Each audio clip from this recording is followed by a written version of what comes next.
দেশের এই ক্লান্তিকালে উনি দেশে আসতেছেন। দীর্ঘদিন পরে আমরা আমাদের নেতাকে আমরা ফেরত পেতে যাচ্ছি।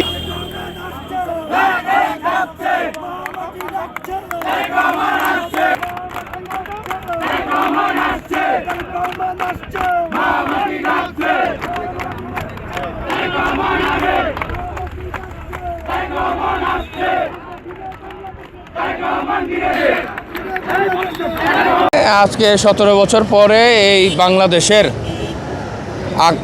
আশা আকাঙ্ক্ষার যিনি মধ্যমণি, আমাদের গণতান্ত্রিক আন্দোলনের বাংলাদেশের আপসহীন দেশনেত্রী বেগম খালেদা জিয়ার যোগ্য উত্তরসূরি, বাংলাদেশের স্বাধীনতা সংগ্রামে যিনি স্বাধীনতার ঘোষক সাবেক রাষ্ট্রপতি শহীদ প্রেসিডেন্ট জিয়াউর রহমানের রক্তের উত্তরাধিকারী, আমাদের দলের তৃণমূলের প্রাণ, আমাদের দলের ভারপ্রাপ্ত চেয়ারম্যান 17 বছর পরে আজকে দেশে পদার্পণ করছেন।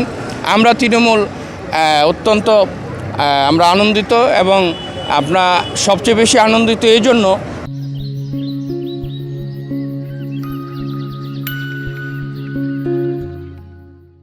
দেশের এই ক্লান্তিকালে উনি দেশে আসতেছেন দেশের নেতৃত্ব দেওয়ার জন্য। আর উনি দেশে আসার মাধ্যমে আমরা একটি গণতান্ত্রিক বাংলাদেশ পাবো, এই আশা ব্যক্ত করছি। আর কিছুক্ষণের মধ্যে আমাদের নেতা বাংলাদেশের মাটিতে পদার্পণ করবে, এবং ঠিক সেই মুহূর্তে ঠিক আর 30 মিনিট পরে আমাদের সেই কাঙ্ক্ষিত সময়, আমাদের সেই কাঙ্ক্ষিত মুহূর্ত, আমাদের প্রিয় নেতা জনাব তারেক রহমান বাংলাদেশে সিলেটের মাটিতে ওনারা পদার্পণ করবে। স্বাভাবিকভাবে আমরা অত্যন্ত আবেগ ঘন মুহূর্তে আছি, এবং আমরা উল্লিখিত অবস্থায় আমরা আছি। দীর্ঘদিন পরে আমরা আমাদের নেতাকে আমরা ফেরত পেতে যাচ্ছি, এবং আমাদের নেতাকে আমরা বরণ করে নেওয়ার জন্য আমরা প্রস্তুত আছি। এবং আগামী দিনে আমাদের লিডার বিএনপির ভারপ্রাপ্ত চেয়ারম্যান জনাব তারেক রহমানের নেতৃত্বে আগামী দিনে একটি সুখী স্বনির্ভর বাংলাদেশ গড়ে উঠবে।